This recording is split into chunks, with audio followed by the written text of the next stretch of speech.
Hello everyone, I'm Jennifer. I will introduce our final project. Our final project is to design a program to implement spooling technology. The project will design a spooling output process, two user processes requesting output, and a spooling output service program. When the user process requesting output wants to output a series of information, the output service program is called, and the output service program sends the information to the output buffer. When treatment reaches an output end flag, it indicates the end of the output file, output the process. Then apply for an output request block used to record the name of the user process requesting output, the position of the information in the output buffer, and the length of the information to be output, and wait for the spooling process to output. When the spooling output process is working, it will actually output the information recorded by each process in the request block to the printer to display. Here, the spooling output process and the user process requesting output can run concurrently. Now I will introduce the technical advantages of our project. First, it can improve input and output speed from the input and output operation of low-speed input and output equipment to the operation of input buffer or output buffer. Just like offline operation, it improves the input and output speed and alleviates the contradiction between the speed mismatch of CPU and low-speed input and output equipments. Second, a device is not assigned to any process. In input buffer or output buffer, what is assigned to a process is a storage area and the creation of an input and output request table. Third, the virtual device function is realized. Multiple processes use an exclusive device at the same time. For each process, it is considered that it owns the device exclusively. The device is a logical device. Then I will introduce the design process scheduling algorithm. The process scheduling adopts random algorithm, which is consistent between the randomness of process output information.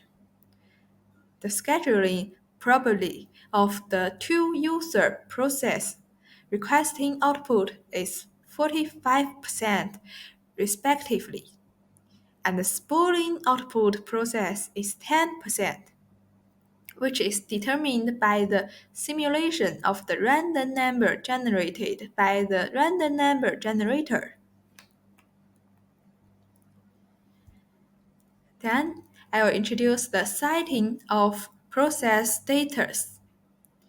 There are three basic process states, namely execute, waiting, and end. The execute status refers to the status that a process is running or waiting for scheduling. And the waiting state is divided into waiting state 1, waiting state 2, and waiting state 3. When status equals to 0 is the executable state. When status equals to 1 is waiting status 1, indicating that the output buffer is full and the user process requesting output is waiting.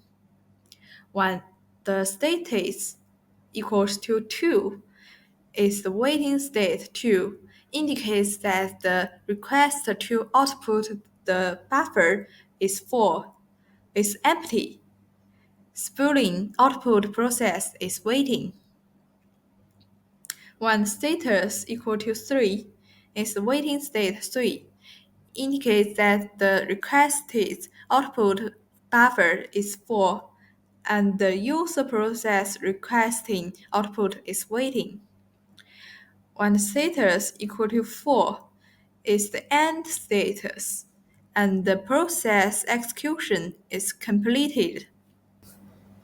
There are the conditions for status change. First, when the process execution is completed, it is set to the end status. Second, when the service program sends the output information to the output buffer, if the output buffer is found to be full, the calling process will be set to waiting state 1. 3. When the spooling process is outputting, if the output buffer is empty, it will enter the waiting state 2. First, after the spooling process outputs an information block, it should immediately release the output buffer space occupied by the information block and set the process waiting for output to the executable state.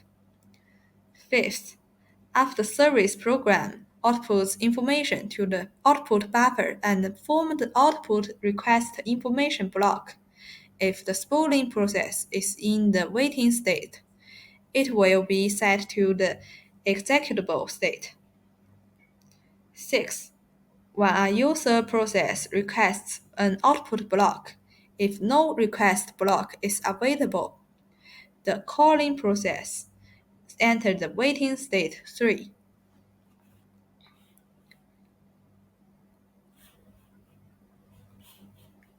I'm Carol. Now let me introduce some relevant flowchart. The first one is main program flowchart. When I start, firstly, for each process, initialize the PCB output request block and buffer. Secondly, generate the random floats X between 0 to 1. Thirdly, determine the value of X and the state of the process, and then it can depart into 3 cases. If X is not bigger than 0.45 and process 1 is execute status, then execute the request output user process R equal to 1. If X is bigger than 0.45 and not bigger than 0.9 and the process 1 is execute status, then execute the request output user process R equal to 2.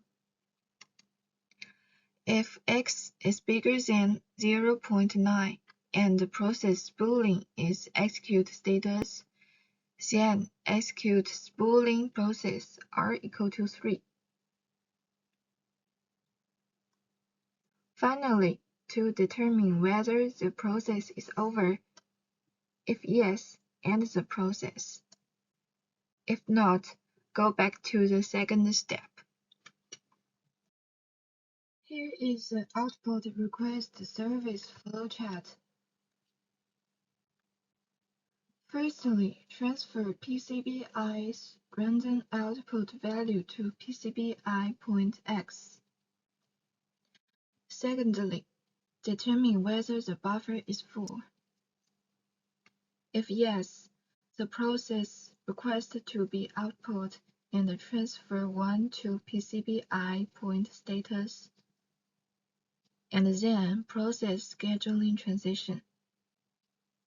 If not, transfer the process output PCBI point X to buffer, and then C1 minus 1. Thirdly, modify the indicator of buffer zone. Next, to determine whether PCBI point X is 0. If not, go back to the second step.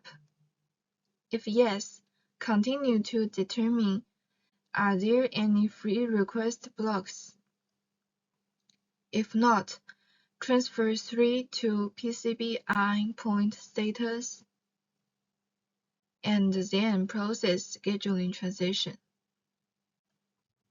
If yes, fill the free request block with the location and length of the file in the buffer, and the request block with the process name I. Then modify the indicator of free request block and the amount of free request block -1. After this, determine if the spooling process is await state. If yes, wake up the spooling process. If not, skip this step. Then determine are all output files of the process finished. If yes, process I finish. If not, go back to the second step. Finally, process scheduling transition.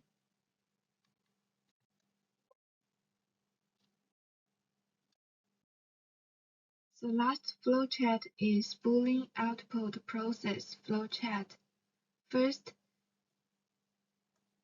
to determine is the request output block empty.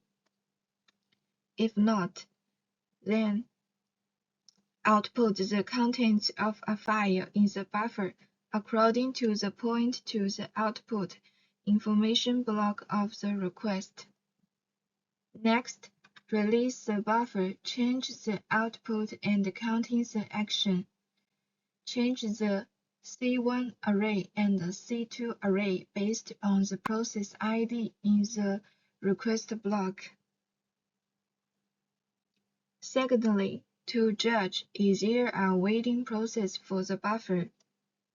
If yes, wake up the process and process scheduling transition. If not, modify the indicator of request block.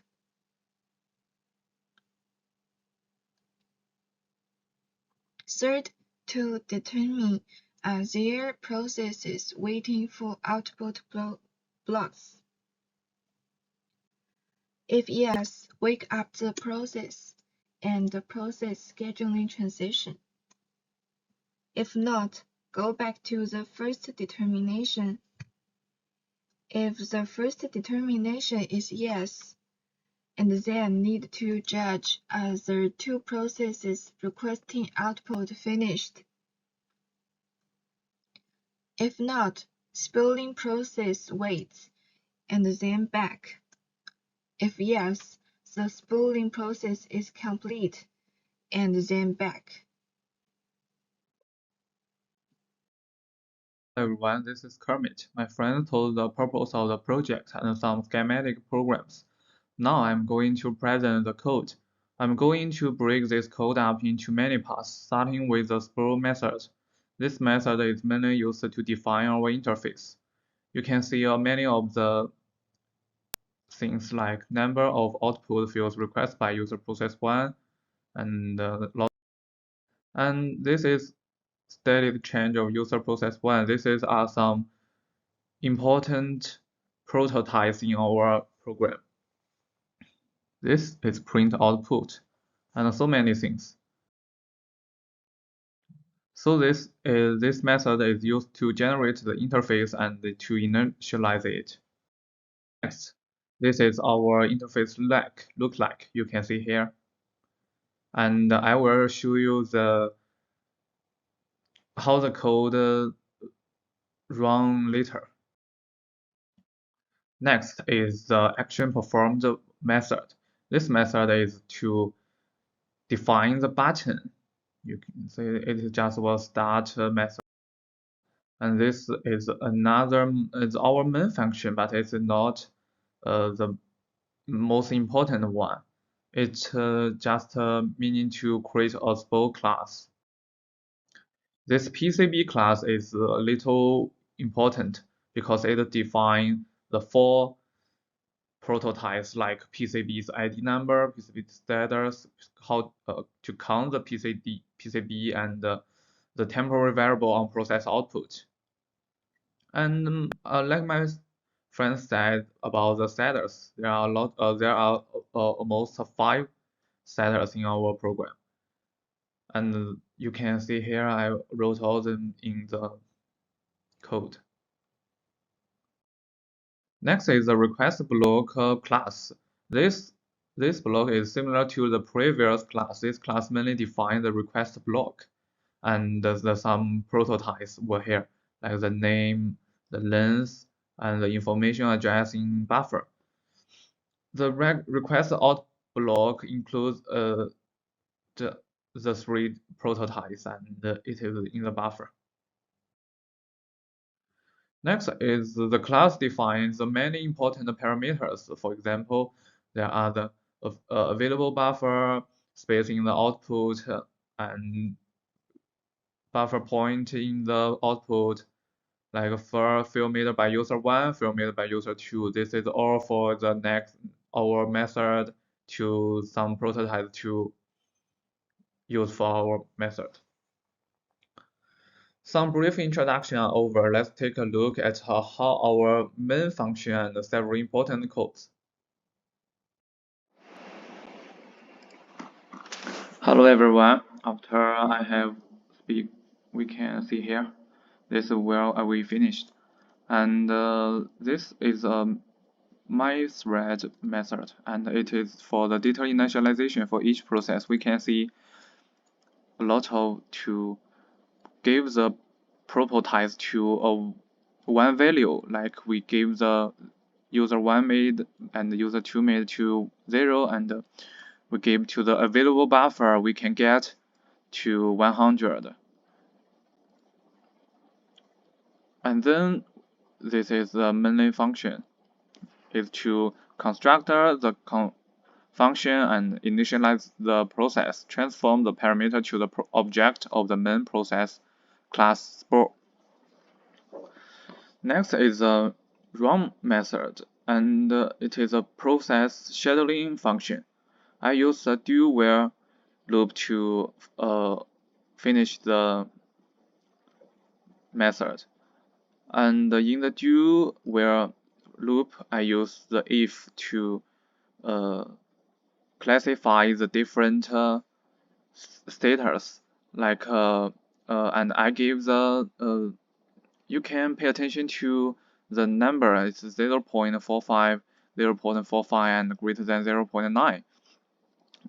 Why I choose the 0.45? Because I use the random number to establish a method to give them the different percentage. I gave them two users are scheduled with a probability of 45% each, and the probability that spooling process is scheduled is 10%. The main control function of the output simulation system, and used to determine which process the system should schedule. Next is the user.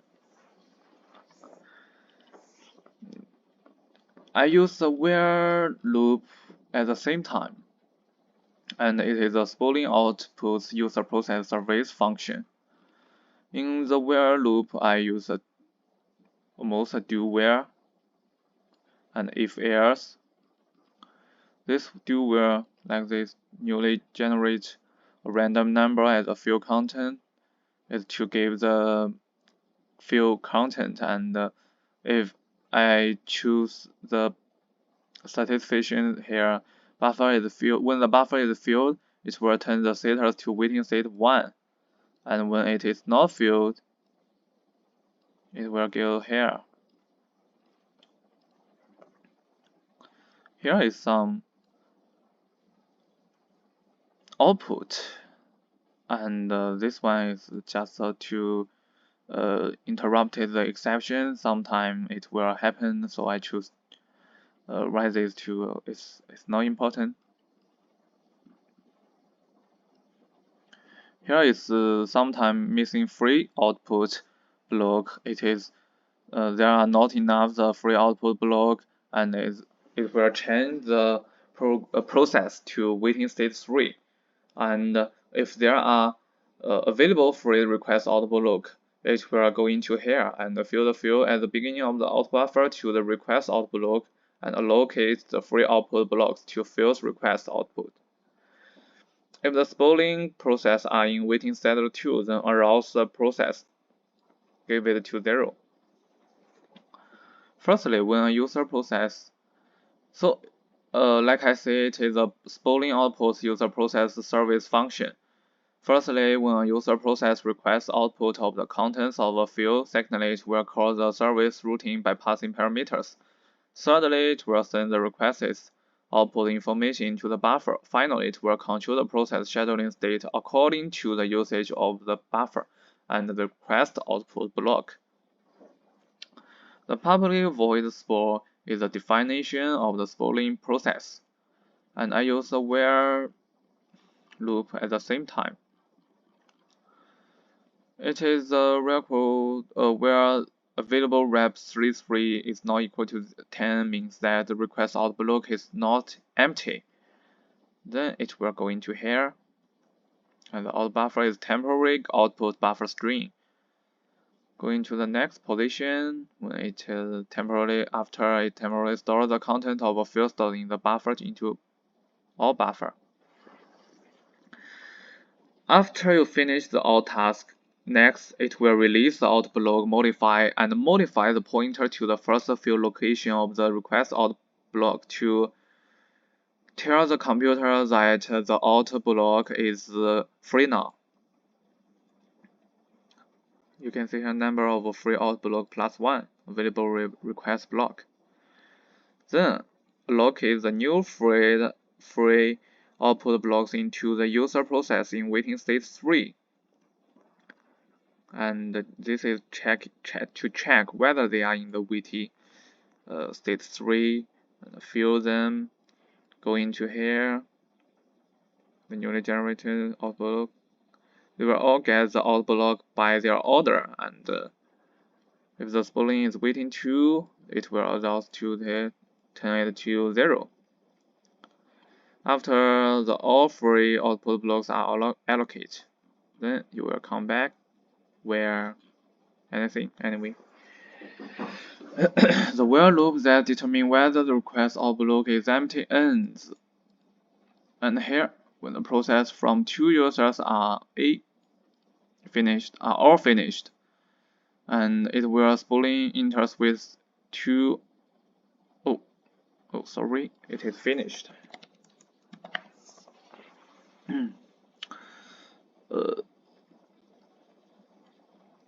Here, it is all finished. The printing job is all done.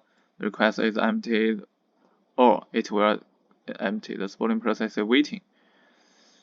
So it is a spooling out process function. According to the content stored in the request output block, output the information requested by the user process to the specified location. This is all about my code, and next I will show you some tests in our program. Hello, this is our project look like, and I will give some try to this one. This one is number of output fields requested by user process 1, and this one is number of output fields requested by user process 2, and this is a button. You can see the process here, and I use the tabbed bar to give them into different parts, and you can see it clearly. First, let we try some simple number like 2 and 3. You can see here, field number 1, 2, totally is 2, 1, 2, 3. Then it will output like here, and the process displays like here. Now the printing job is all done. So it was how it run like. Now we can try some different we use some different difficult number, and maybe we can use this 10, give this to 15. I give this to 15. Okay, Give this to 10. Start the demo. Now we can see here. Pay attention to the status.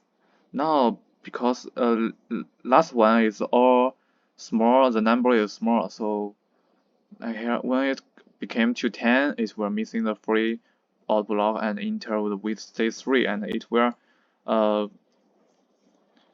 output by the order first. Check it, check, and you can see here the 9 to Z to 9, 10 to 19. They have their own priority. Here, they are all missing free out block, and when it is output, it will still change to the out block to free one, and then it will give into the next one by the order, next one, next one, next one.